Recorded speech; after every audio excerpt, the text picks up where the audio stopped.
हाँ तो बच्चों, वेद क्लासेस वेद सर चैनल में स्वागत है। मैं वेद। आज बहुत ही इम्पोर्टेंट यूनिट इकाई 3 स्टार्ट करने वाले हैं।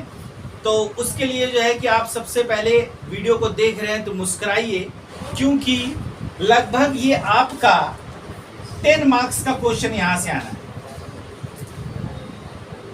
मतलब 8 to 10 मार्क्स का क्वेश्चन आपको इकाई 3 से मिल जाएगा, भौतिक विज्ञान की। ठीक है, और हम एक एक चीज को सीखेंगे अच्छे से। ठीक है, प्यार से। जैसे प्यार किया जाता है ना, बहुत ही शिद्दत से प्यार किया जाता है, उसी तरह से हमहू बहुत प्यार करेंगे। किससे? इकाई 3 से। और इस इकाई का नाम है, अर्थात हमारी गर्लफ्रेंड, इकाई 3 का नाम है विद्युत धारा का चुंबकीय प्रभाव तथा चुंबकत्व। अगर आपसे कोई पूछे कि भौतिक विज्ञान में इकाई 3 विद्युत धारा का चुंबकीय प्रभाव तथा चुंबकत्व के बारे में बताइए। आप बड़े प्यार से बताएंगे कि अभी वेद सर का वीडियो देखेंगे तभी बताएंगे कि इकाई 3 क्या है। ठीक है, तो अब आप देख लिए हैं और सभी को बताएंगे और बहुत प्यार से बताएंगे। ठीक है, अरे और सब ठीक ठाक है ना? ठीक है। अब इकाई 3 को समझिए, विद्युत धारा का चुंबकीय प्रभाव। फिर से बोल रहे हैं, क्योंकि आपको जब आप प्रैक्टिकल देंगे तो आपकी वाइवा में पूछ सकता है, आपकी वाइवा में पूछेगा। अच्छा ये बताओ इकाई 3 का क्या नाम है? तो कई बच्चे पता ही नहीं चलता, वो तो पढ़ लेते हैं उसको, लेकिन पाठ का ही नाम नहीं पता रहता इकाई का। तो याद रखिए कि इकाई 3 का नाम है विद्युत धारा का चुंबकीय प्रभाव तथा चुंबकत्व। इकाई 3। चलिए अब हम स्टार्ट करेंगे और आज बहुत ही इंपॉर्टेंट टॉपिक्स को पढ़ेंगे हम। जो ये आपका पहला इंपॉर्टेंट टॉपिक है, याद रखिए, बिल्कुल ध्यान से पढ़िएगा। बायो-सैवर्ट का नियम, यह बहुत ही मोस्ट वांटेड टॉपिक है इस यूनिट का, जो कि स्टार्टिंग का मोस्ट वांटेड टॉपिक है, बायो-सैवर्ट का नियम। तो याद रखिए फिर से, बायो-सैवर्ट का नियम। चलिए स्टार्ट करते हैं। बायो-सैवर्ट का नियम ये एग्जाम में आता है, और आता है तो समझ गए ना क्या करना है? याद ऐसे कर लेना है कि आगे आने वाली पीढ़ी को भी तुम मुस्कुरा करके बता सको कि वेद सर ने जो है बायो-सैवर्ट का नियम बताया है। चलिए अब यहाँ देखते हैं बायो-सैवर्ट का नियम। आप लोग भी देखिए बड़े प्यार से, बायो-सैवर्ट को नियम को बड़े प्यार से देखिए। ये देखो, बायो-सैवर्ट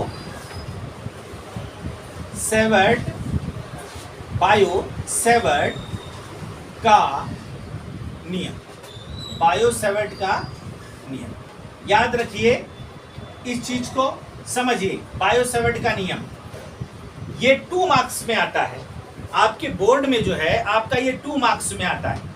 ठीक है, चाहे वो उत्तर प्रदेश बोर्ड हो, चाहे वो उत्तराखंड बोर्ड हो, चाहे वह बिहार बोर्ड हो, चाहे वह छत्तीसगढ़ बोर्ड हो, चाहे वह कोई भी बोर्ड हो, उसमें बायो-सैवर्ट नियम का अपना एक विशेष स्थान है। अब यहाँ देखिए ये बायो-सैवर्ट का नियम। अब ये बायो-सैवर्ट के नियम को चलो स्टार्ट करते हैं, और आप लोग भी रिलैक्स मूड होकर के अपने पेन को उठाइए और इसको प्यार करिए, और प्यार करने के बाद बताइए कि मेरी जान आज हम बायो-सैवर्ट का नियम पढ़ेंगे।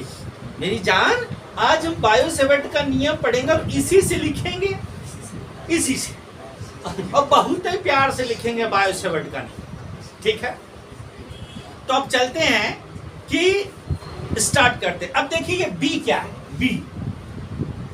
ये बी फॉर बॉल ना समझिएगा, ये बी है चुंबकीय क्षेत्र। चुंबकीय क्षेत्र, याद रखिए बी क्या है यहाँ पर? चुंबकीय क्षेत्र। ठीक है, अब चुंबकीय क्षेत्र क्या होता है सबसे पहले समझ, कहीं भी बी समझिए तो आप ना समझिए भूल से B for ball, B for bat, बचपन में जो पढ़े हैं, नहीं, ये बी है। बी का मतलब है चुंबकीय क्षेत्र। बी का मतलब क्या? चुंबकीय क्षेत्र। अब चुंबकीय क्षेत्र क्या होता है? देखो, 2 चुंबक ले लो बड़े प्यार से। ये देखो, ये पहला वाला चुंबक है, ये हमारा दूसरा वाला चुंबक है, बहुत ही प्यार से है। ये नॉर्थ पोल है, ये साउथ पोल है, ये उत्तरी ध्रुव है और ये दक्षिणी ध्रुव है। चुंबकीय बल रेखाएं नॉर्थ से साउथ की ओर चलती हैं। जो इस क्षेत्र में आएगा, देखो ये जो है ना हमारी जान जो है इसके क्षेत्र में जाएगी, भी तो आकर्षित हो जा रही चुंबकीय क्षेत्र में।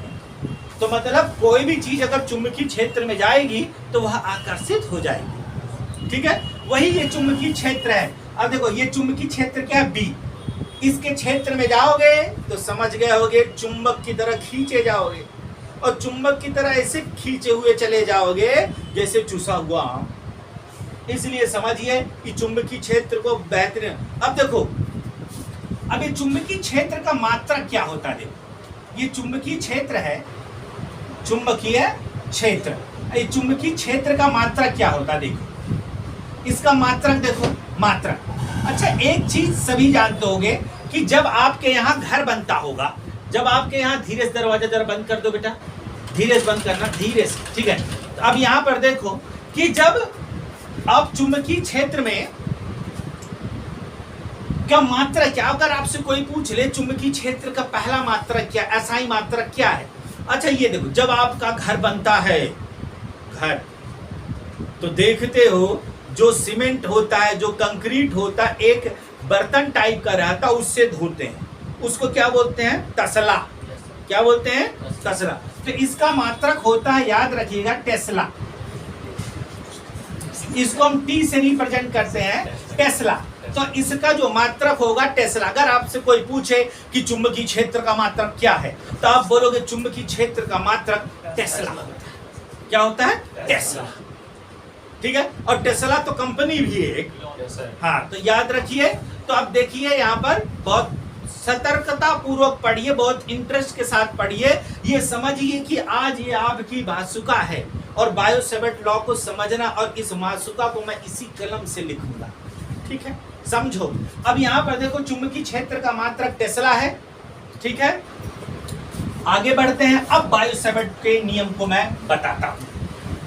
रटना कुछ भी नहीं है, बायो सेवर्ट के नियम को मैं ऐसे बताऊंगा, ऐसे बताऊं। मैं तो क्या बताऊं, मैं कैसे बताऊंगा, बहुत ही बढ़िया बताऊंगा मैं। तो देखो एक तार ले लेते हैं, एक क्या लेते हैं, तार। अब तार ले लेते हैं, इतना सा बड़ा, बहुत बड़ा तार नहीं लेंगे, बहुत ही बड़ा तो नहीं होगा, लेकिन तार लेंगे, इतना बड़ा तार होगा। अब देखो इस तार को हमने लिख दिया। देखो ये देखो, ये देखो, ये देखो, ये देखो, ये तार है, बहुत ही बड़ा तार है भैया। ठीक है, इस तार का नाम हम रख देंगे एक्स वाई। इस तार का नाम हम रख देंगे, ये एक्स है और ये क्या है, वाई। ठीक है, इस तार का नाम है एक्स वाई। अब इसमें क्या बहेगी, विद्युत धारा। देखो अब विद्युत धारा बहाता हूं, देखो आई। देखो अब इसी चीज को अपने को क्या करना, रटना नहीं है, इसी चीज को अपने को लिख देना।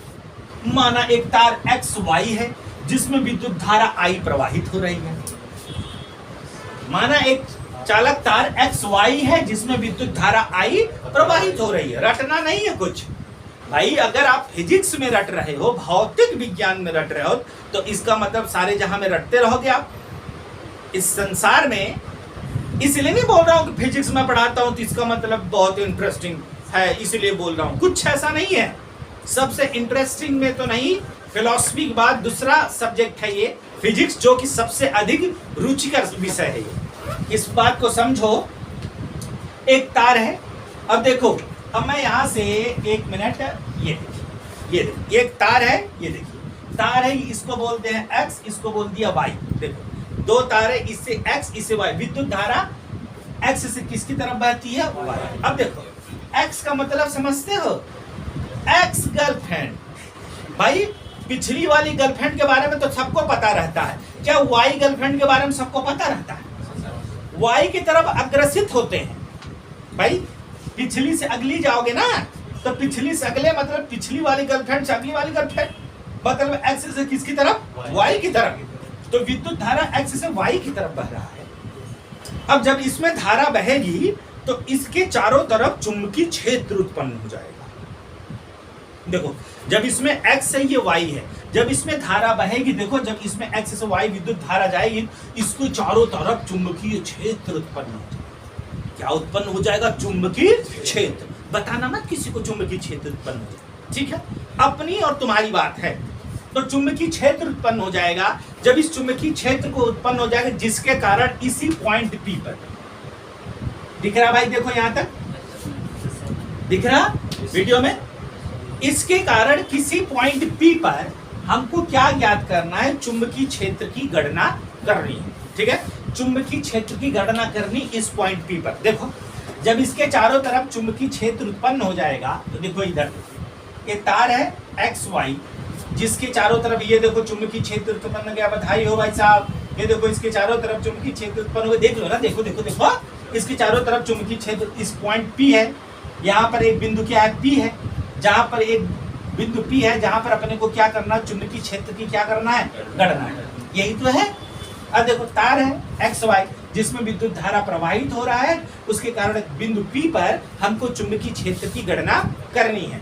तो ये बेसिक रिक्वायरमेंट है। जब तक ये बेसिक रिक्वायरमेंट नहीं समझोगे, इमेजिनेशन नहीं करोगे, तब तक आपको फिजिक्स नहीं आएगी। जहां पर कंसेप्ट है वहां सारा जहां है, जहां पर रटंत विद्या है वहां पर सिर्फ धोखा है। तो अब यहां पर देखोगे कि ये बेसिक रिक्वायरमेंट, अब देखें, अब देखो, अच्छा ये जो तार एक्स वाई उससे पी कितनी दूरी पर है, मानना पड़ेगा। अब उससे कितनी दूरी पर है, आर मीटर की दूरी पर। ये देखो ये आर मीटर हो गया, ठीक है। अब मानना पड़ेगा ना आर मीटर की दूरी। अब एक तार तो बहुत ही बड़ा है ना, तार तो हमारा बहुत ही बड़ा है, उसका एक छोटा सा भाग ले लेते हैं। जब उसका छोटा सा भाग ले लेते तो भाग क्या कहलाया, डीएल। ये देखो छोटा सा भाग क्या कहलाएगा, देखो इधर ये छोटा सा भाग है, इस छोटे से भाग को हमने बोल दिया डीएल। ये आपका छोटा सा भाग है डीएल। अब भाई तार तो बहुत ही बड़ा है, तार जब बहुत ही बड़ा है उसके कारण एक छोटा सा भाग ले लियो, बाद में समाकलन कर देंगे तो पूरा ही पता चल जाएगा। ठीक है, अब जिससे पूछूंगा वही बोलेगा। अब इसी चीज को, इसके बीच में जो एंगल है क्या है, थीटा। इनके बीच में जो एंगल है वह आपका थीटा है। ठीक है, तो सबसे पहले इस बेसिक कंसेप्ट को आपको समझ लेना है। वो मिटाने वाला कहाँ है ऐसा, एक और है वो मिटाने वाला जो है, ये सोख नहीं रहा है इसकी नमी को।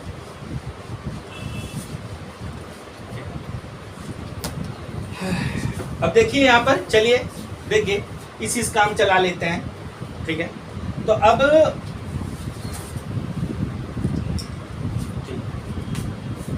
देखो यहाँ पर एक, देखो यहाँ पर समझ में आ गया। अब इसी चीज को हम लिखेंगे। अब जब हम इसी चीज को लिखेंगे तो देखो क्या लिखेंगे, देखिए माना एक चालक तार, माना एक चालक तार एक्स वाई, जो दिख रहा है मैं वही बोल रहा हूं। माना एक चालक तार एक्स वाई है, आप लोग भी लिखते हुए चलिए। माना एक चालक तार एक्स वाई है जिसमें विद्युत धारा, जिसमें विद्युत धारा आई प्रवाहित हो रही है। माना एक चालक तार एक्स वाई है जिसमें विद्युत धारा आई प्रवाहित हो रही है। ठीक है, जिसमें विद्युत धारा आई प्रवाहित हो रही है। ठीक है, एक्चुअली जो मिटाने वाला है वो नमी है, इसमें नमी है तो लिखने में दिक्कत हो रही है। अब यहां देखिए बेसिक कंसेप्ट को, माना एक चालक तार एक्स वाई है जिसमें विद्युत धारा आई प्रवाहित हो रही है तथा चालक तार का अंतःखंड, चालक तार का अंतःखंड डीएल तथा, डीएल है चालक तार का अंतःखंड डीएल है, तथा आर मीटर की दूरी r मीटर की दूरी बिंदु P पर, r मीटर की दूरी बिंदु P पर, r मीटर की दूरी बिंदु P पर इसी पॉइंट P पर r मीटर की दूरी बिंदु P पर वैद्युत क्षेत्र की तीव्रता की गणना करनी है। बिंदु P पर वैद्युत चुंबकीय क्षेत्र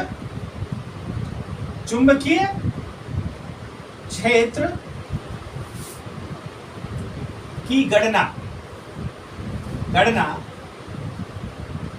करनी, टारगेट लॉन्च हो गया। मैंने बोला कि आप सभी को किसी को भी कुछ भी रटने की जरूरत नहीं है। पहले मैंने कंसेप्ट बता दिया कि आप सभी को कुछ भी रटने की जरूरत नहीं है। गर्मी बहुत ही शानदार हो रही है, पसीना ऐसे बह रहा है। ये जो पसीना है ये डिसाइड कर रहा है कि आप लोगों के लिए कितनी मेहनत की जा रही है। अब इतनी गर्मी है, मेहनत की जा रही है, तो समझदार हो तुम लोग, अधिक से अधिक शेयर करो इसको, ठीक है। चुंबकीय क्षेत्र की गणना कीजिए। आप लोग शांत रहिए, ठीक है। दांत दिखाने से कोई मतलब नहीं इसका। P पर चुंबकीय क्षेत्र की गणना करनी। अब तुम ही सोचो, अगर किसी तार में विद्युत धारा अधिक बहेगी तो चुंबकीय क्षेत्र ज्यादा होगा कम होगा? अरे भैया रिलैक्स रहिए, ठीक है। अगर कोई तार है उसमें ज्यादा विद्युत धारा बह रही है तो करंट ज्यादा लगेगा क्योंकि उसका चुंबकीय क्षेत्र ज्यादा होगा। इसका मतलब पहला पॉइंट तो आपको ये क्लियर ही हो गया। ए, चुंबकीय क्षेत्र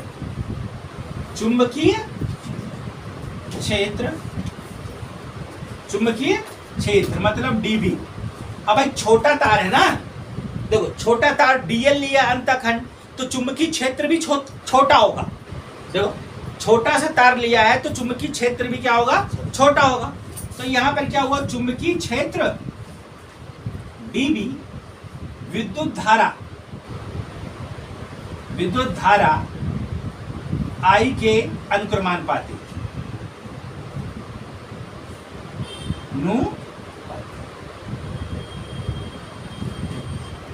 अनुक्रमानुपाती का मतलब क्या हुआ? कहने का मतलब डीबी अनुक्रमानुपाती क्या बेटा? आई। मतलब इस तार में जितना चुंबकीय क्षेत्र, इस तार में जितनी विद्युत धारा तेज बहेगी, मतलब जितना करंट तेज बहेगा उतनी अधिक चुंबकीय क्षेत्र होगा, ठीक है। जैसे 11,000 वोल्ट का जो करंट होता है तार में, अगर आप उसके पास जाओगे तो आपको चिपका लेगा, वो आपको वह चिपका, बस उसके पास से गुजरो आपको चिपका लेगा। आप कम से कम उससे बहुत दूरी पे रहेंगे, उसके पहले 11,000 जहां पे वोल्टेज करंट है वो आपको अपनी तरफ आकर्षित कर लेगा, खींच लेगा। और अभी हमारे एक जानने वाले हैं तो वो बिजली का काम करते हैं, तो वो काम कर रहे हैं तो पूरा दूर थे तब भी खींच लिया, वो तो बच गए। ये समझ जाओ पूरा ये हाथ यहाँ से फट गया पूरी तरह से, पूरी बॉडी यहाँ तक हाथ बिल्कुल फट जाता है। तो कहने का मतलब 11,000 वोल्ट मतलब चुंबकीय क्षेत्र ज्यादा क्रिएट हो जाता है। जब चुंबकीय क्षेत्र ज्यादा क्रिएट हो जाएगा तो कब क्रिएट होगा? मतलब कब होगा? उत्पन्न होगा जब विद्युत धारा। दूसरा चीज, अब बताओ अगर ये तार की लंबाई भी इतनी सी है, देखो यहाँ पर अगर तार की लंबाई इतनी सी है, यहाँ देखो ये तार की लंबाई अगर इतनी सी है तो चुंबकीय क्षेत्र कम होगा, लेकिन अगर तार की लंबाई पूरी ले लें तो चुंबकीय क्षेत्र भी बड़ा होगा। अर्थात जितनी अधिक तार की लंबाई होगी उतना अधिक चुंबकीय क्षेत्र। बेसिक कंसेप्ट को समझिए, जितना अधिक तार की लंबाई होगी, याद कर लीजिए, जितना अधिक तार की लंबाई होगी, जितना, ठीक है, तो जितना अधिक तार की लंबाई होगी उतना अधिक चुंबकीय क्षेत्र होगा, ठीक है। तो अब यहां पर देखिए बी पॉइंट हम यहां पर पकड़ते हैं। चुंबकीय क्षेत्र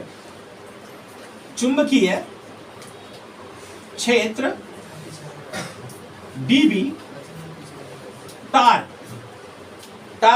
के अंतखंड, वो भी फैन बंद कर दीजिए, पीछे से बात कर रहे हैं, फैन बंद कर दो, हाँ ठीक है। अब यहां देखो चुंबकीय क्षेत्र डीबी तार के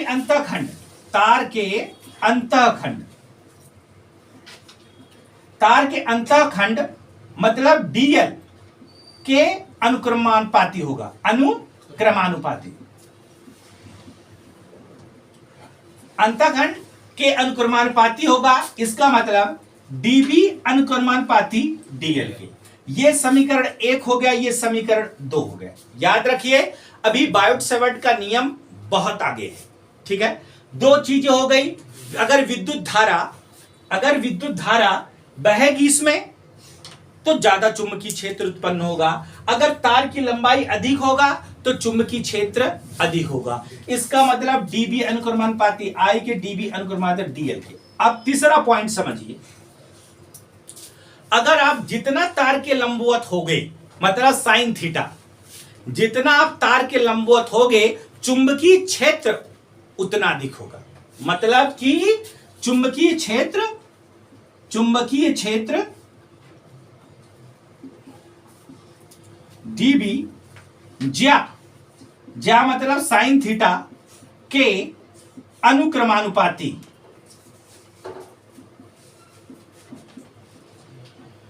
अनुक्रमानुपाती होगा। अब देखिए यहां पर अनुक्रमानुपाती होगा तो इसका मतलब डीबी अनुक्रमानुपाती साइन थीटा। समीकरण ये 3 हो गया। अब हम आगे बढ़ते हैं।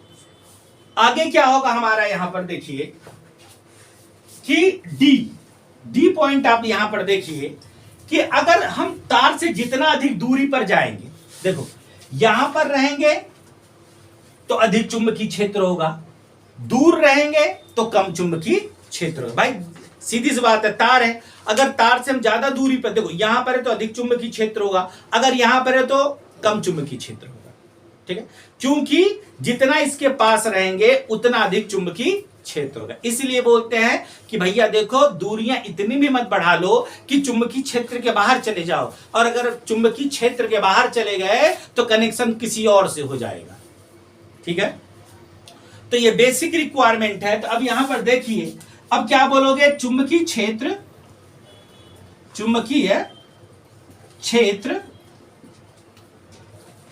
मतलब डीबी दूरी के वर्ग मतलब आर स्क्वायर के व्युत्क्रमानुपाती होगा। अब व्युत्क्रमानुपाती होगा, इसका मतलब डीबी अनुक्रमानुपाती 1/r²। अब यहां पे देखिए डीबी अनुक्रमानुपाती 1/r²। यहां तक ये बेसिक फंडा है, इसको मान लीजिए आप समीकरण 4। अब इन चारों समीकरणों को हमें साथ में लिखना पड़ेगा, ठीक है, चारों समीकरणों को साथ में लिखना पड़ेगा। अब देखिए याद रहे आपको, यहां देखो, ध्यान से देखो यहां, ठीक है। अब यहां पे देखिए डीबी अनुक्रमानुपाती किसके, आई, मतलब चुंबकीय क्षेत्र अधिक है तो विद्युत धारा भी अधिक है। अब जितनी अधिक तार की लंबाई होगी उतना अधिक चुंबकीय क्षेत्र, ये भी अनुक्रमानुपाती। साइन थीटा मतलब जहां के भी अनुक्रमानुपाती, लेकिन दूरी के वर्ग के व्युत्क्रमानुपाती। देखो ये दूरी का क्या है, वर्ग है, उसके व्युत्क्रमानुपाती, मतलब जितना अधिक दूरी होगी उतना कम चुंबकीय क्षेत्र होगा। सीधी सी बात है, अगर दूरी कम चुंबकीय क्षेत्र ज्यादा, एक दूसरे का क्या हुआ है, व्युत्क्रमानुपाती। व्युत्क्रमानुपाती का मतलब उल्टा, ठीक है, उल्टा। अब यहां पर देखो, अब इसी चीज को अपने को सबको लिखना है। ये तो डायग्राम था, ठीक है, डायग्राम आप लोगों ने बनाई रखा होगा। अब उसके बाद हमारा फंडा क्या आएगा, देखो समीकरण 1 2 3 4, चारों समीकरण को लिखेंगे। अब चारों समीकरण को लिखेंगे तो अब देखिए यहां पर क्या हो जाएगा, देखिए, ठीक है, बेसिक फंडा है, इस बेसिक फंडा को समझ लेना है। तो अब यहां पर देखो, ये समझो इंक थोड़ी सी कम हो गई है, इसको डालते हैं और इसको बताते हैं कि हाँ ठीक है,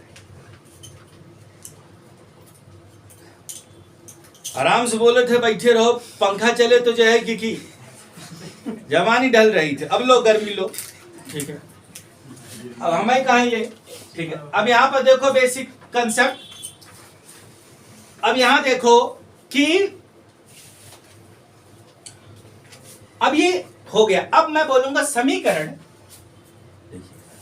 समीकरण 1 2 3 4 से देखो, समीकरण 1 2 3 4 से। अब समीकरण 1 2 3 4 से अब देखेंगे, इसको लिखेंगे। अब कैसे बनाएंगे देखो, यहां पर ध्यान से अलर्ट होकर के देखो, इसको कैसे देखेंगे भाई। डीबी देखो, डीबी अनुक्रमानुपाती किसके, ये देखो आई डीएल साइन थीटा, नीचे क्या है इसके आर स्क्वायर। देखो आई डीएल साइन थीटा, नीचे क्या है आर स्क्वायर। इसका मतलब क्या होगा, आई डीएल साइन थीटा अपॉन किसके, क्लियर हो गया। अब देखिए, ये तो प्रोपोर्शनल का साइन है, अनुक्रमानुपाती का, ये प्रोपोर्शनल। अब ये बात तो मैं भी बोल सकता था भाई, मैंने बोला अब ये तो नॉर्मल ही है, अभी बताया था। एक तार है, जितनी अधिक उसमें विद्युत धारा बहेगी, ये देखिए दिखाई दे रहा है, यहां पर दिखाई दे रहा है, इतना दिखाई दे रहा है ना ये।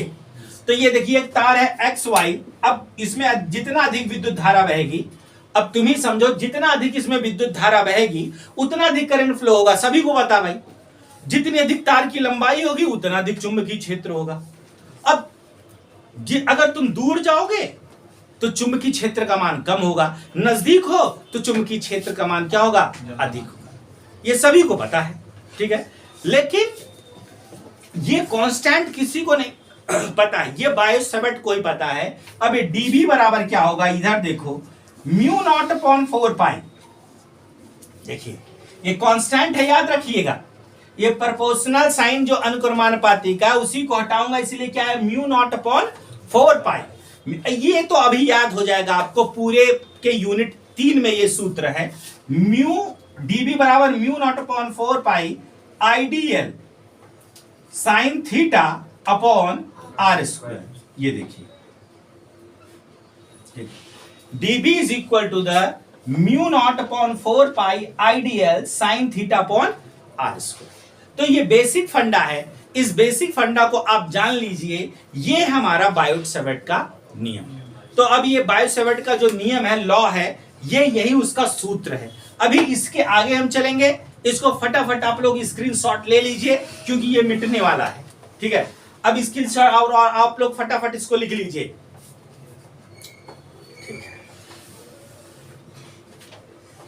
गर्मी बहुत शानदार है, पसीना खूब निकल रहा है, इसका मतलब मेहनत तुम लोग बहुत शानदार तरीके से कर रहे हो, ठीक है।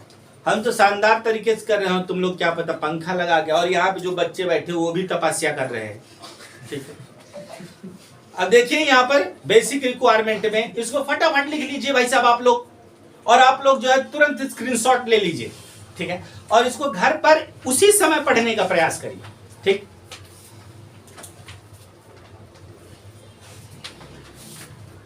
देखिए इसको मिटाते हैं।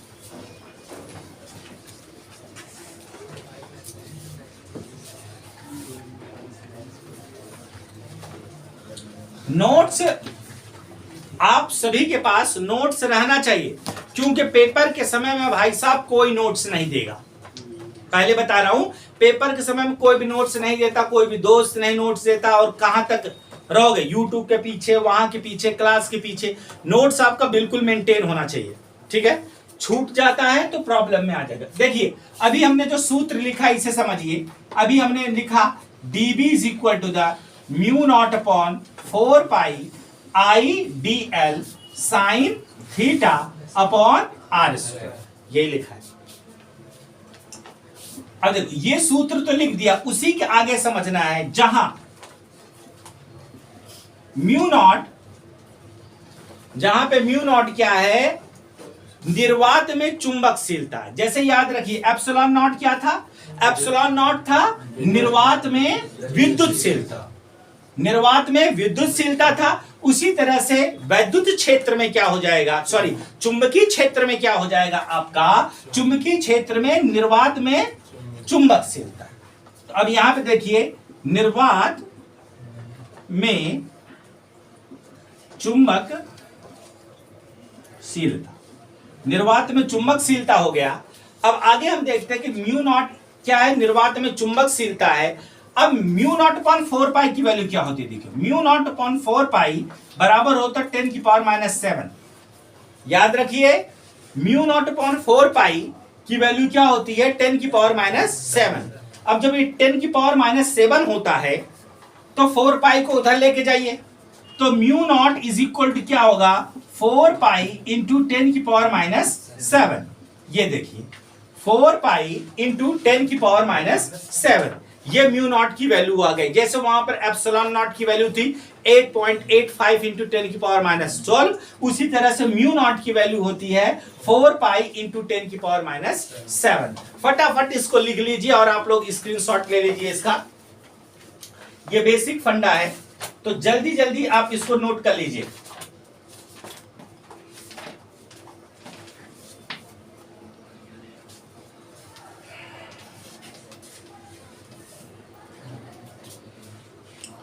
जल्दी जल्दी नोट करिए इसे।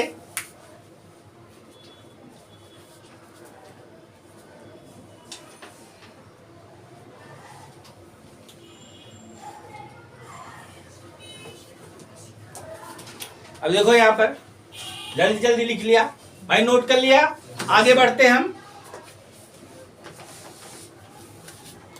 ठीक है, आगे देखो फंडे को। अब देखिए, अब बायो-सेवर्ट के नियम का सदिश स्वरूप आपके पेपर में कभी कभी क्या होता है कि बायो-सेवर्ट के नियम का सदिश स्वरूप पूछता है, सदिश स्वरूप। अब बायो-सेवर्ट के नियम का सदिश स्वरूप लिखते हैं यहां पर। देखिए बायो-सेवर्ट के नियम का सदिश स्वरूप, बायो-सेवर्ट के नियम का सदिश स्वरूप देखते हैं यहां पर।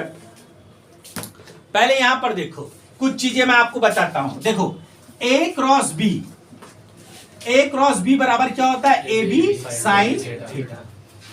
आपको सभी को पता है कि ए क्रॉस बी बराबर किसके होता है? A b sine theta. अभी हम इसका इस्तेमाल करेंगे यहां पर। अब बताइए यहां पर देखिए आर क्रॉस डीएल या डीएल क्रॉस आर बराबर क्या आएगा? DL are sign. लॉजिक को पकड़िए, अभी मैं यही इस्तेमाल करूंगा यहां पर। ये तो रफ पोर्शन है, अब बेसिक फंडा इधर चलते हैं। अब देखिए यहां पर कैसे बायो-सेवर्ट के नियम का सदिश स्वरूप आप कैसे लिखेंगे। ठीक है, बायो-सेवर्ट के नियम का सदिश स्वरूप आप कैसे लिखेंगे? देखिए dB is equal to the mu naught upon 4 pi IDL sine theta upon r square. यही है भाई साहब।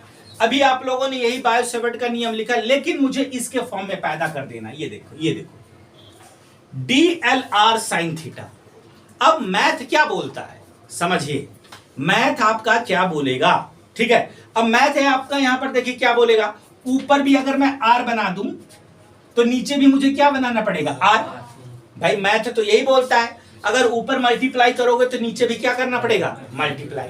तो देखो अगर मैं ऊपर मल्टीप्लाई कर दिया, देखो ये R और नीचे भी इंटू क्या कर दूंगा? R। तो DLR साइन थीटा बना कि नहीं बना? अब देखो, अब DLR साइन थीटा बनेगा तो DLR साइन थीटा की जगह पे क्या रख सकते हैं? बोलो DL क्रॉस R। देखो DLR साइन थीटा की जगह पे क्या रख सकते हैं? DL cross R। यहां तक समझ में आया? तो अब यहां पर देखिए तो क्या हो जाएगा। देखिए तो इसका मतलब क्या लिख सकते हो? dB is equal to the vector के फॉर्म में लिखा ना, dB is equal to the mu naught upon क्या बेटा बोलो? 4 पाई। और यहां पर ये I है और यहां पर क्या कर देंगे बोलो? DL क्रॉस क्या बेटा बोलो? R। नीचे क्या कर देंगे? R। समझ में आया ना कैसे बनाइए भाई? ऊपर भी R से मल्टीप्लाई करोगे, नीचे भी क्या करोगे? लिख लो इसको, फटाक से लिख लो इसको।